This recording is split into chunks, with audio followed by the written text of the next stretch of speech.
Wanted to have my own place. I wanted to treat patients to the best of my ability, and I wanted to make sure that they got superior chiropractic care. And I knew that I could do this with having a clinic and doing this on my own.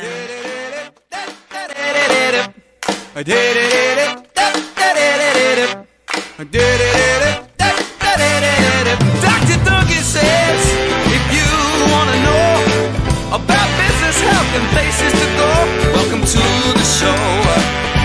Yeah, welcome to the show. If you know that you want to grow your business, your practice, and portfolio, welcome to the show. Hello, and welcome to $1 Million Chiro, the podcast for chiropractic practice owners. I'm your host, Dr. Mary Frances Duncan, founder and CEO of Simply Southern Chiropractic Center in South Carolina. I'm a chiropractor by trade in an entrepreneur's body.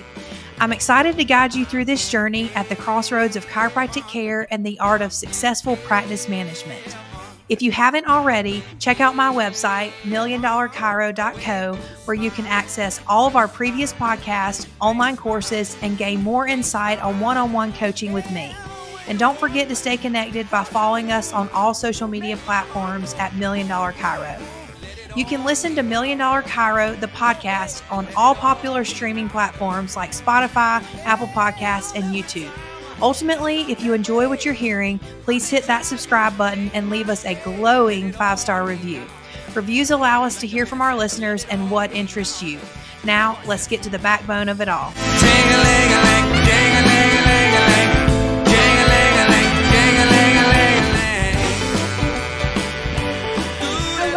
Welcome back to $1 Million Chiro. I am Kelsey, Dr. Duncan's executive assistant, and today I have the honor of interviewing Dr. Duncan and talking about the origin story of Simply Southern Chiropractic Center. I am very excited I've heard this story at least once a week, but I'm excited to know if I'm going to get any new information that I haven't heard yet. So Dr. Duncan, we're happy to have you and happy to talk to you about this. Yes, I'm excited today. This is a fun topic for me. So for our listeners, I am the owner of Simply Southern Chiropractic Center. This is a chiropractic office in Greenville, South Carolina. I opened my first chiropractic practice in 2015, and then we opened a second location in 2020.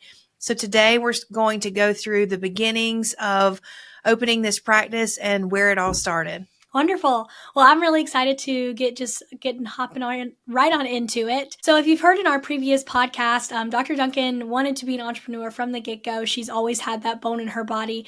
And we are excited to hear as to why she decided to open a chiropractic clinic, and specifically Simply Southern Chiropractic Center. So Dr. Duncan, kind of give us a rundown as to how Simply Southern Chiropractic Center came to be. Yeah. So when I was in chiropractic school, I knew I wanted to open up a practice. I knew I wanted to have my own place. I wanted to treat patients to the best of my ability, and I wanted to make sure that they got superior chiropractic care. And I knew that I could do this with having a clinic and doing this on my own. So the name Simply Southern Chiropractic Center, when I was thinking of a name, this is when I was in chiropractic school, I did not want to name a practice after myself because a lot of people and law firms, dental offices, right, chiropractic offices, they will, call their practice Smith Chiropractic or, their last name chiropractic. And I knew I was smart enough to know not to do that because if you ever want to sell a clinic, if your name is attached to it, it's a lot harder to sell to somebody than having a more generic name. And so when I was thinking, of a name, I also didn't want to name a practice the name of the town, like Greenville Chiropractic or Greer Chiropractic, because say we expand and grow, well, then you're outside of that city. And so I just wanted something that could grow with us. And as we grow our patient base and grow our locations, a name that could sort of go with us. And so I knew I wanted to stay in the southeast of the United States. So that's how I came up with Simply Southern Chiropractic Center. And so that sort of defines the region that I know that we'll always be practicing in. And so I came up with that name. To be honest, I don't really know how I came up with the name. I just knew it was great for the region. It sounds, it rolls off the tongue. It sounds fun. So I liked it. But I knew from the very beginning, we have a pineapple in our logo. And I knew that I wanted a pineapple to be a symbol for our office because that is a sign of welcome. You see it a lot in the low country of South Carolina, especially around Charleston. There's pineapples everywhere. They're, on doors, in the architecture of iron gates. I mean, they're everywhere. We have a pineapple fountain in Charleston. And so that symbol, my whole life, I've known it as welcome. And I want to welcome patients into our clinic. And we're here to help everyone in our community. And so that's sort of how I came up with the logo that goes with our name. Wonderful. So, kind of talk us through like the challenges that you faced early on. We have the office, we have the name, we have the logo. It's happening. Kind of talk us through some challenges that maybe our viewers haven't heard you talk about before. So the first challenge that there was for me opening the practice is getting funding. Right. And so I talk about this in my course that I have, but I don't suggest people opening a chiropractic practice on a shoestring budget. You need to go big or go home, get enough funding so that you can buy proper equipment, that you can have a proper space. You want to get something that you can grow into in the next few years. I'm not saying to go out when you first start and get a 5,000 square foot building, but you do need to have more space than just a room if you are planning to grow. And so you're going to need capital and you're going to need funding for that. And so I went to multiple banks to get a business loan when I started, and I was turned down by, I was only 25 years old. So, I mean, I was turned down by multiple banks, and finally, I got a business loan. So that was sort of step number one. That was hard. And then once we got our practice up and going, we did a remodel. We got equipment, and then we were open for business. I mean, even the first few years, just struggling to make sure you get new patients. And so I knew that if I could get a new patient in the door, that I could keep them. Right. I knew, in the very beginning, our prices, I made sure that we were lower than the joint, that our adjustment price was lower than just a little bit lower, so that I could get patients in and finances wouldn't be an issue. That's not the case anymore.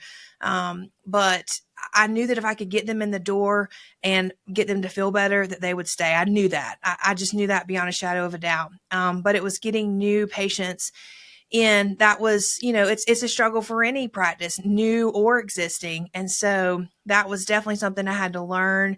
And it's taken years for us to learn how to market and brand ourselves. And I've learned the longer that we have a practice, our branding starts to do a lot of work for us. When people start to recognize a brand, they start to here in the community, Simply Southern Chiropractic Center. They've helped my mother. They've helped my grandmother. I know people that go there that have gotten better. And so our branding starts to work for itself, but that's not the case in the very beginning, right, because no one knows who you are. So you really have to do a good job with every patient that walks in the door so that you can build a good reputation in your community. Right. And was there a specific moment at the very beginning where you had just like this calling of like, this is the business, I'm doing the right thing, I'm in the right place, this is my calling, after chiropractic school and opening your clinic? So no, the answer to that is no, Okay. because that calling came way before Right. opening my practice. And anybody that has opened a practice, once you started, you're in it. Right. And so once you have taken out a loan, you are in an airplane and you are going down the runway and there is no stopping. You cannot turn the plane around. The plane is taken off. You will die. Like you will crash and burn because there's so much fuel in that airplane. If you decide to stop or turn around, you can't. It's not an option. You have to know in your soul before you start that this is going to work. You're going to do what it takes to make it happen, and that this is what you want to do. So, failure's it's just not an option, and it's, you can't even have those thoughts. And if you, as a business owner, are having those thoughts, then you've got to change your perspective, or you need to cut your losses and get out. So. Right. And I feel like an overarching like response to all of these questions I've asked you so far is the confidence that you have in yourself and in the clinic that you own. You have confidence and I think that is such a pivotal aspect of owning a clinic or owning any business, is just the confidence that you can do it. For sure. It's hard to rely, and we have to learn to rely on other people and to delegate, especially as your practice is growing. But I will bet on myself before I bet on anybody else. Right. I know that I'm going to show up. I know that I'm going to do a good job. I know that I'm going to follow through. And I know that. And you've got to, when you open up a clinic, you've got to know that about yourself. I am a sure bet. Like, I'm going to try as hard as I can until it kills me. And I know that. And you've got to have that sort of confidence in yourself.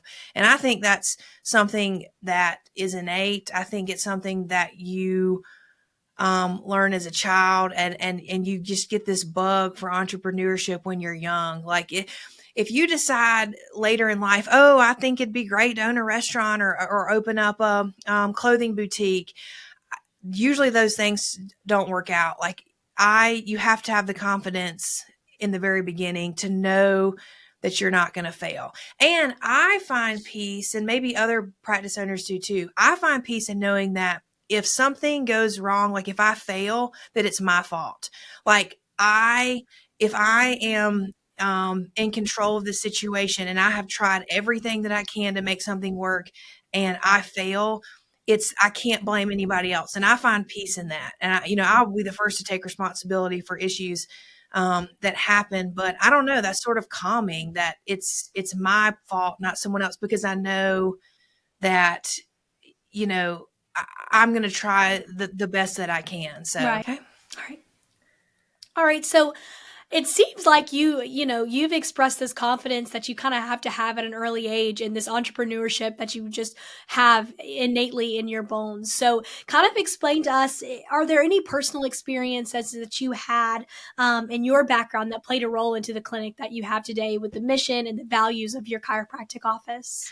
Yes, for sure. So I have always, played sports or on like an organized team, and learning to work with other people. In my opinion, I grew up in public school. You learn to deal with people Yeah. of different walks of life, of um, different ethnicities, different socioeconomic upbringings. You learn to work with other people, and you learn to work as a team. Also, I've always worked a job since a young age. I think the earliest age here in South Carolina you could work was 15 years old. And so my parents basically told me, if you're going to live in our house, then you are going to have a job. And so I started working at a pharmacy. I stocked shelves and checked expiration dates on prescription medications. And I cleaned shelves when I was really young. So I have learned a lot about working with others. I learned a lot of skills, I think, of how to be professional and how the workforce works when I was really, really young. So that by the time I was in my 20s, I knew a lot of things that somebody that might just be getting out of college was learning.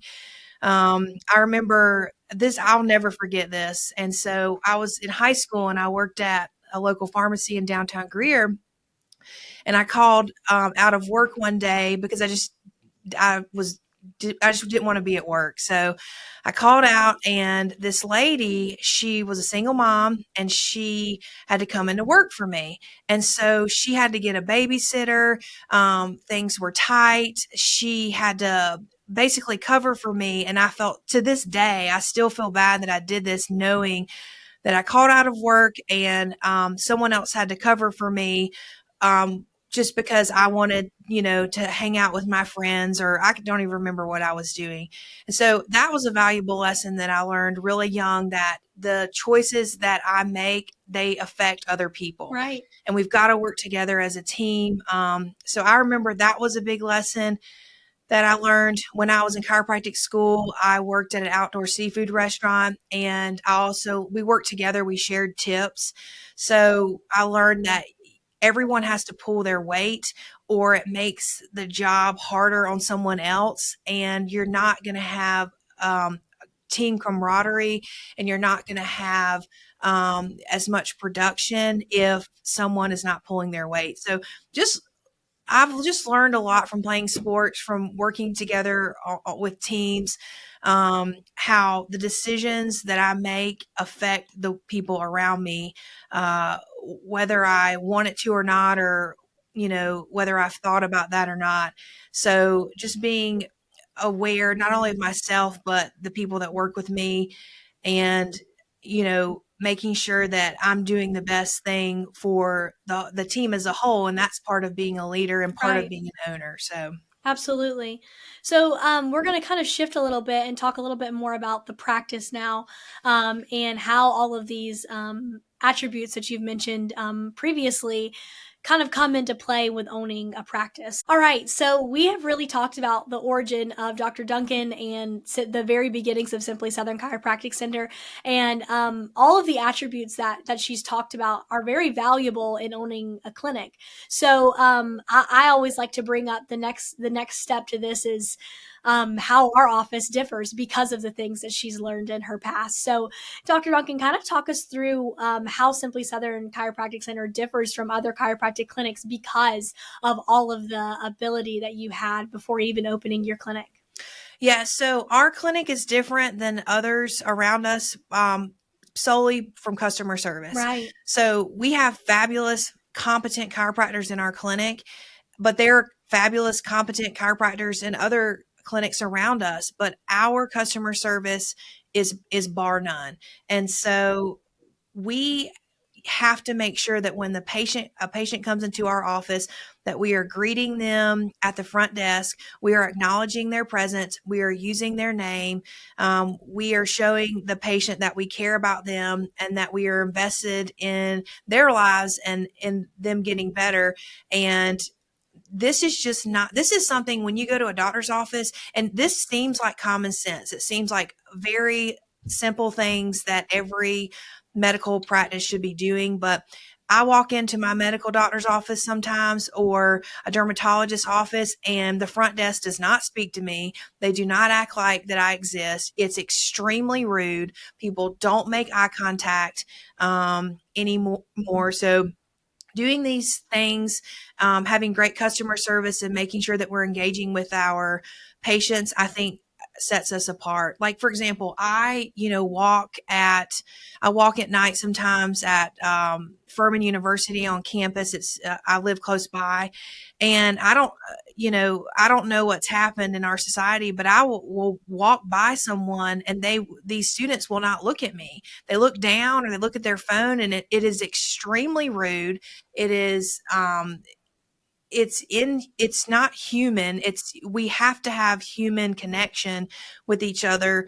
That's a part of survival in life. And I am just sort of shocked today at people just walking down a sidewalk or walking on a campus will not acknowledge someone's presence, that from another human being that's walking right beside you. And so that when I'm out in the community, it just reminds me how important it is for our staff in our office to engage with our patients and try to form relationships with them, because we want to make our communities better and healthier. And there's an emotional component to that. So yes, we physically want to help patients, but also patients getting better has a lot to do with how they feel when they come into the office.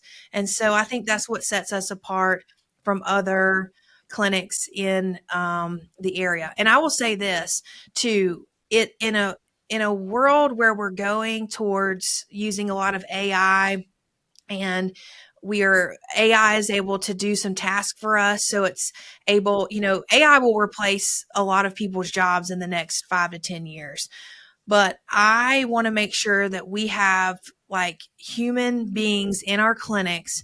We work with patients. Chiro means, by hand. And so we are touching people, we are adjusting people, we're doing therapy with people. And so I need people on my team. And I think that makes a big difference. And yes, as we grow and as technology gets better, can we replace a lot of tasks in our office, like maybe billing, maybe, you know, checking through at running reports? Can we replace that with AI programs? Sure. But I do really want to make sure, and it is very expensive. So having staff on our team, that's our payroll is our biggest expense by far. But I think it's something that clinics should invest in. And I think it's very important to employ human beings as long as we can. And I think that makes a difference and it helps increase customer service in our clinics too. Right. And I feel like, Dr. Duncan, you're really passionate about this customer service experience and how the customer feels, the patient feels when they come in the door, when they're adjusted, and even when they're leaving, how every aspect is so valuable. Talk us kind of through the evolution of that experience from you, from the very beginning of Simply Southern Chiropractic Center. Did you do that from the very get-go, or, did you kind of evolve into the more customer experience that we can give, the better? So from the very beginning, I've always invested in customer service. Mm-hmm. And so halo off, to be very honest with you, I have to remind myself as we grow that I still need to do these basic customer service things that I did in the very beginning. And so, yes, straight out the gate, customer service was always number one on my radar. And, over the years, I've had to sort of center myself or go back to basics and say, okay, are we doing these things? Are we greeting the patient by name when they come in the door? Or am I writing handwritten notes to each new patient? Are we sending thank you gifts to patients that refer us new patients? And I really have to get back to the very beginning and basics of, am I doing the things that I did in the very beginning of our clinic that helped us be successful and get us to where we are today? Right, because those things worked. Obviously, here we are with 2 offices and a fantastic patient base that are all phenomenal people. So I can entirely understand that, and I feel like it's hard to get lost in the busyness and the hecticness of it all. So kind of grounding yourself and reminding yourself the very beginning is humbling. So let's kind of talk about back to the origin, back to the evolution of Simply Southern Chiropractic Center. Give us the most significant moment for you when it came to opening up your first clinic and then opening up the second. What was that moment for you that was just, you think about it every day, it's significant to you? So there's 2 different ones. Okay. And so in our first office in Greenville, I remember one day we were doing everything in our power to get new patients to come into the door. I was just starting marketing, just starting advertising. And I think I might have told this story before on a podcast too, but I remember one day I dropped to my knees in the bathroom in the doctor's office, and I just prayed to God that the phone would ring. And I, just prayed, please, I hope that we get a new patient phone call. Right. And we did that day, which was great. But that was very significant. And when I still go into my office in our original location, like sometimes I get those feelings and I can remember back. But that just keeps me motivated, and I look at where we were when we started and I see where we are now, and it helps me press forward. And then in our second location, we opened the week that COVID shut the world down. Right. And I remember just weeping in the hallway thinking, my goodness, like I'm going to go bankrupt. Like we're not going to be able to open. We're not going to be able to see patients. And so sometimes when I walk down the hallway in our second location, I still get those memories, and I look where we are now as compared to where we were in 2020. And it gives me motivation to keep moving forward. But there's a lot of little moments like that in different places in our offices, like locations. I remember, here's a conversation that I had with this patient and he's since passed away.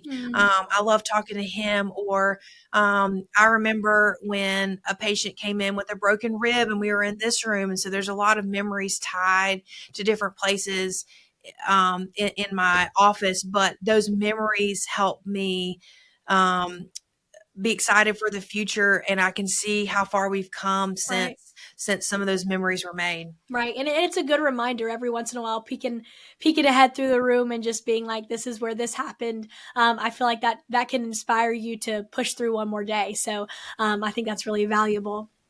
And coming through with that, talking about some patients, kind of what's been like a patient success story for you that has been valuable and pushes you through every single day since the origin of Simply Southern Chiropractic Center? One of my first stories that I remember, so when I opened up our first office, we had to have some electrical work done. And the guy that did my sign, street sign in our original location, his brother is an electrician. So he called his brother. His brother came out to do some work for me, and I'd never met him before, but he couldn't stand up. Like, he couldn't stand up straight. Like, he was bent over. He had an antalgic lean, so I knew he had a disc issue. And I asked him, I said, "Are you okay?" And he said, "No, my back hurts." So I said, "Well, you're in the right place." And so he was one of my very, very first patients. And I knew that chiropractic worked, and I knew that we could help a lot of people with adjustments, but his case was the first time in my own practice out, because I didn't work for anybody out of school. So this was the first time in practice where I really saw that treating the patient and treating this disc issue would actually get him better. And he did. I mean, very quickly, within a few weeks, he was able to stand up straight. He's been a patient in my clinic ever since. I am very thankful for him. And I have learned, he's a business owner as well. I've learned a lot from him over the years. It's been a great relationship, but that story stands out. And ever since then, he's had other issues. Like, he had a compression fracture from working on a job, and we hurt his back again. A transformer blew up on another job. And so every time he has something pretty significant happen, we're able to rehab him, treat him, and he is back to his normal self. And that has been wild to watch this man go through all of these things with his body and his back and his, and his spine. And he gets better every single time. He just keeps coming back. Right. So, and I feel like there's, I'm on the floor as a chiropractic assistant every once in a while, or I'll work front desk with our amazing front desk staff. And that is inspiration in and of itself, is the people that are coming in, they're hunched over, they can't walk. And we preach this over at the office, and I'm sure you've heard it thousands of times on the podcast already, but they can't do anything. And then they leave the next day, or, following days to come, and they're a different person. Their moods change, their lives have changed. And that is why we do this. So I feel like that's motivation every single day for me, even as the executive assistant. So that's really valuable. So I kind of want to wrap it up with a couple of overlooking questions about the clinic and where we are today. So, Dr. Duncan, what has been the most rewarding aspect of running a chiropractic office? Yeah, so it's very rewarding for all the stories, patient stories, and patients getting better. And I'm in this all the time. Our doctors, we do this every day. And so I don't think that we sometimes remember or even appreciate how chiropractic care can get patients better.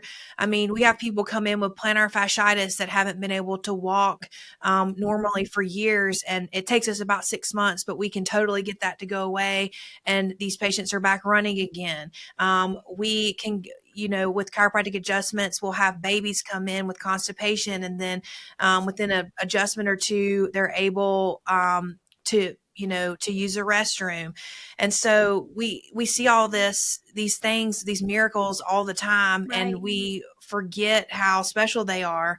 And so that is very rewarding with running a chiropractic practice. But I'll tell you, the most rewarding aspect or thing of the most cut.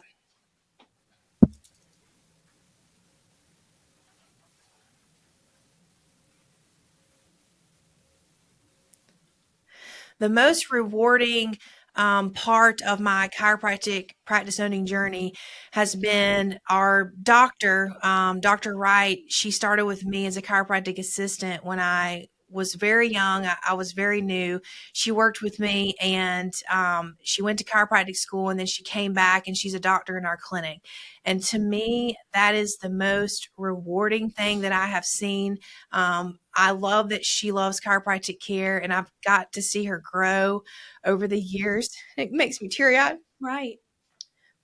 But that has been the most rewarding thing that I've seen in our clinic, because I want to get our community better, and I want women and females to become part of the chiropractic industry. Right. We need more female doctors. And so I've loved watching her, and I love watching our other students and interns that are here when they're really young. If they start with us when they're in high school or in college, just watching their journey through school and their careers in the medical field. I have another chiropractic assistant who started with me. She was one of my first assistants, and she is on track, to be a nurse practitioner. And I'm so proud of her and being able to watch her grow over the years. Her mother's still a patient in our clinic, so I keep in touch with her through her mom. But watching these women go from an assistant to the doctor or to a nurse practitioner, that's been the most rewarding thing that I've seen in our clinic. So Absolutely. And the value of having that impact is so important. And you do an incredible job of that. So with that being said, what advice would you give to someone interested in pursuing a chiropractic career? Well, we want chiropractors. The more chiropractors we have, the more patients we can treat in our communities, and we can get the goal, in my opinion, is to get most of the United States under maintenance chiropractic care. Because if we can get patients on maintenance chiropractic care, we can prevent a lot of unnecessary surgeries, and we can prevent people from taking unnecessary medications. And I'm not saying that surgery and prescription medications do not have their place, but I do think that conservative care and conservative treatment, especially chiropractic care, has its place in wellness and in our country becoming healthier. If you are starting in the chiropractic field because you just want to be a doctor and you want to make a lot of money, this isn't it for you. So, chiropractors, we have a lot of growth that needs to happen in our profession, and it's hard work. This job is physically demanding, and you need to know this if you want to go into chiropractic care. I have some students that get out of school and they'll interview here, and they don't realize, they're like, I don't know if I can do this all day, or I don't know if I can treat this many patients. I mean, what do you expect? I mean, what do you think was going to happen? I mean, we manually adjust patients, and in order for a clinic to be successful, and in order to have a good salary and a good benefits package, you're going to have to work at a clinic that's busy, because a busy clinic is the only type of clinic that can afford you. It can afford a doctor. And so it is physically demanding, but we are getting people so much. You have to be passionate about chiropractic care and getting people better without unnecessary prescription medications like narcotics and unnecessary surgeries. And you just have to have a passion for that. And just becoming a chiropractor because you want the title doctor in front of your name, that ain't going to cut it. So this job it's hard. It's very rewarding, but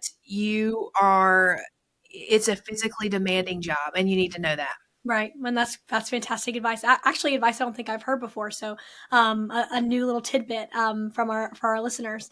Okay, so our last little question here, and I think this is a really great question to wrap it up with. You have so much confidence in yourself and in the clinics that you run, but in the moments of doubt or challenge, what keeps you motivated? What keeps you focused just to keep pushing the next day? I'll tell you, recently we've been on a kick to get more Google reviews, and reading these reviews from patients, I mean, that it just warms my heart, and it makes me teary-eyed sometimes. And when I, have a lot going on, or, the doctors come in, we can be tired or, sort of worn out, because this is a very physical job. But when I go and read those reviews, and it takes me back. So we've had some patients write some reviews recently who've been patients in our clinic for years, 8, 9 years. And when I go back and read some of the things that they write, it helps me remember I've made a difference in their life for, the last decade, almost the last decade. And that just keeps me going. It keeps me motivated. And it's like, okay, what if this patient didn't find chiropractic care? Where would they Right. be now? Right. And that keeps me moving. And we really just going back and sort of reading patient testimonials, that keeps me moving forward.